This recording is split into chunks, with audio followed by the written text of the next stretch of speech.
میں نے سوال پوچھا کہ ہمارے کالج میں لیکچرز ہوتے ہیں اور کیا ہم صلاح پڑھنے کے لیے لیکچر کو ترک کر سکتے ہیں، لیکچر کو چھوڑ سکتے ہیں؟ اور روہت بھائی نے کہا کہ وہ سیکنڈ ایئر انجینئرنگ میں ہے۔ میں آپ سے کہنا چاہتا ہوں کہ 20 سال پہلے میں بھی کالج میں تھا، 20 سال پہلے میں بھی کالج میں تھا، میں بھی اس دور سے گزرا۔ الحمدللہ ثم الحمدللہ کالج میں الحمدللہ نماز میں پڑھتا تھا۔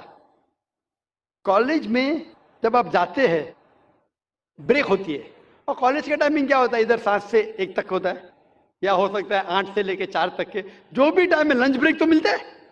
جب آپ کو لنچ بریک ملتا ہے، اس بریک میں آپ لنچ کے ساتھ نماز بھی پڑھ سکتے، صلاح بھی پڑھ سکتے۔ ہو سکتا ہے کہ کالج کے ایسے ٹائمنگ ہو کہ آپ اگر مسجد نزدیک ہے تو مسجد میں جائیے، مسجد نزدیک نہیں ہے تو اس کالج میں اگر کچھ مسلمان بھائی ہیں ان سے بھی کہیے اور جماعت بنا سکتے، لیکن صلاح چھوڑنے کی اجازت آپ کو نہیں ہے۔ یہ پڑھنا فرض ہے، اور بے شک وداؤٹ اینی پرابلم آپ پڑھ سکتے ہیں۔ آپ جا کے بوائز کامن روم میں پڑھ سکتے، گرلز کامن روم میں پڑھ سکتے۔ صلاح چھوڑنے کی اجازت نہیں ہے۔ مسجد قریب ہے تو مسجد میں جائیے، صلاح چھوڑنے کی اجازت نہیں ہے۔ آپ کہہ رہے تھے کہ کوئی سنی حضرات ہے، کوئی شیعہ حضرات ہے جو پیر سے پیر نہیں ملاتے۔ قرآن مجید میں سنی شیعہ نہیں ہے، مسلم ہے۔ مسلم اسے کہتے ہیں جو اپنی زندگی اللہ کے حکم اور فرمان کے مطابق بسر کرتا ہے۔ جو انسان اپنی زندگی اللہ کے بتائے ہوئے راستے پہ چلتا ہے اسے کہتے ہیں مسلم۔ تو جو آدمی نماز پڑھتا ہے، میں نے آپ سے ذکر کیا، اللہ سبحانہ و تعالیٰ کم از کم 12 جگہ کہتے ہیں قرآن مجید میں اطیعوا اللہ اور اطیعوا الرسول، obey Allah and obey the messenger.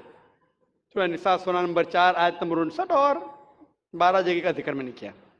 ہمیں اللہ اور اللہ کے رسول کی اطاعت کرنا چاہیے، اور اللہ کے رسول فرماتے ہیں کہ آپ اس طرح نماز پڑھو جس طرح آپ مجھے نماز پڑھتے ہوئے دیکھتے ہیں۔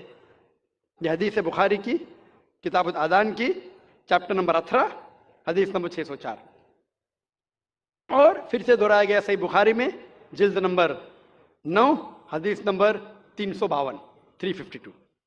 اور اللہ کے رسول فرماتے ہیں کہ نماز کے وقت، صحیح بخاری میں جلد نمبر 1 کتاب الاذان چیپٹر 75 حدیث نمبر 692، کہ جب آپ نماز پڑھتے ہیں، حضرت انس فرماتے کہ ہم صحابہ کے کندھے ملتے تھے دوسرے صحابہ کے کندھے سے، ہمارے پیر ملتے تھے ہمارے صحابہ کے پیر سے۔ اللہ کے رسول فرماتے سنن ابو داؤد میں صحیح حدیث ہے جلد نمبر 1 کتاب الصلاح چیپٹر 245 اور حدیث نمبر 666، اللہ کے رسول فرماتے کہ بیچ میں جگہ مت چھوڑو، جگہ کو کم کرو اور شیطان کو بیچ میں مت آنے دو۔ اس کا مطلب ہمیں کندھے سے کندھا ملانا چاہیے۔ جو انسان اپنے آپ کو مسلمان کہتا ہے اور کندھے سے کندھا نہیں ملاتا ہے صلاح کے وقت، اور پیر سے پیر نہیں ملاتا ہے، وہ اللہ کے رسول کی نافرمانی کر رہا ہے، وہ صلاح صحیح طریقے سے نہیں پڑھتا ہے۔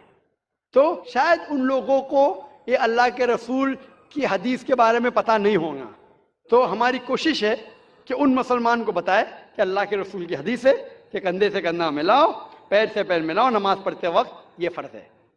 ہوپ ڈانس سے کوشچن